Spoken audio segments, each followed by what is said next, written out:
Mark Zuckerberg appeared on Joe Rogan recently, and we learned some inside baseball about what happened when the Biden administration colluded with social media companies to censor their users during the COOF. Wait, don't click on another video. I know you're sick of the COOF stuff.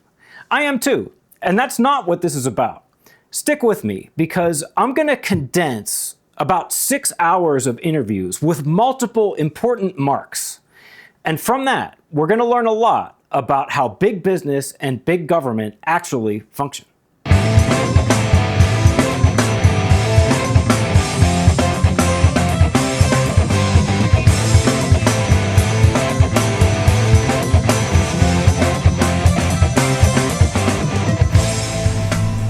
Sorry about this. We're gonna have to listen to Mark Zuckerberg talk for about a minute. And I know that's rough, but we're gonna get through it together.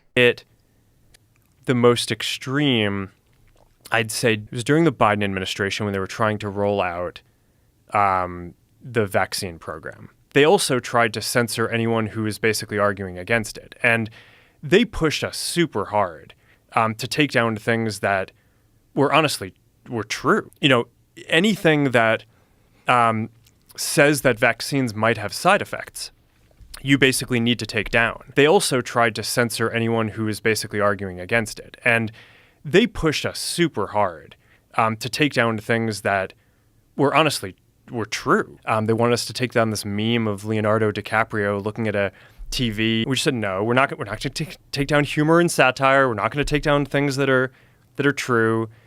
These people from the Biden administration would call up our team and scream at them and curse. And then at some point, I guess, I don't know, it flipped a bit. I mean, Biden, when he gave some statement at some point, I don't know if it was a press conference or to some journalists, where he basically was like, these guys are killing people. Then all these different agencies and branches of government basically just started investigating and coming after our company. It was brutal. There's what specific thing an agency might be looking into you for.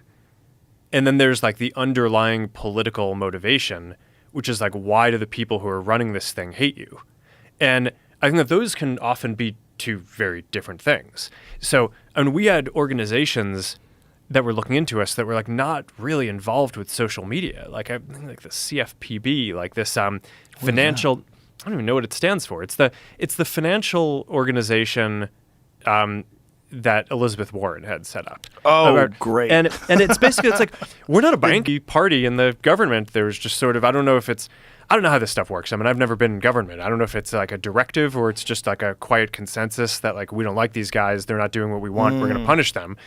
They were suppressing this stuff because they didn't want people to think that you could get away with not taking a vaccine. Sure, because if viable treatment options existed, they wouldn't have been able to get the emergency use authorizations for the COVID vaccines. Now, I don't care if you got the vaccines or not. I don't care if you like them. But what would be the motivation for the government and big business to cram through some vaccines for what was essentially a slightly worse than usual flu, especially when most of the deaths had serious comorbidities. In fact, more than half had 2 comorbidities or more. Let's take a look at big pharma revenue numbers. Here's Pfizer. These numbers are in thousands of millions. So each 1,000 here is $1 billion. Pfizer's revenues more than doubled during peak COVID hysteria. Now let's take a look at Moderna, also more than doubled. I kind of think that the reaction to COVID probably caused a breakdown in trust in a lot of governments around the world. Maybe, but not nearly enough. Now keep all that in the back of your mind. We're going to move to a different interview with a different important Mark from the tech world. This is Marc Andreessen, creator of the Mosaic web browser and one of the most important people in the history of the internet, venture capitalist, investor. And let's hear him describe what happened when he tried to get involved with AI startups. But really really the big thing was the Biden administration just flat out tried to kill us. And they tried to kill crypto, and they were on their way to trying to kill AI. What was the motivation to kill AI? Because they want control. They want to make sure that they control it in the same way that they controlled social media, in the same way that they control the press. The same dynamics that cause censorship to happen on social media were also going to happen in AI. Control social media and the press, you say?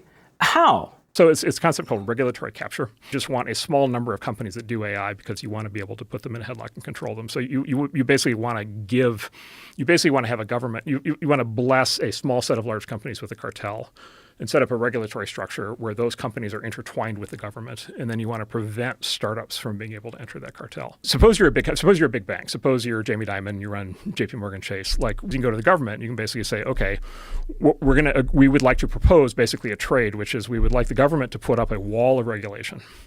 Right, we would like the government to put in place rules, right, that are potentially thousands of pages long, right? And in fact, the more the better, right? We want a very, very, very high bar for regulation for what's required to be in this business, because I'm a big company. I can afford 10,000 lawyers and compliance people. And has this happened in any other big, important industries? And by the way, this is literally what happened in banking.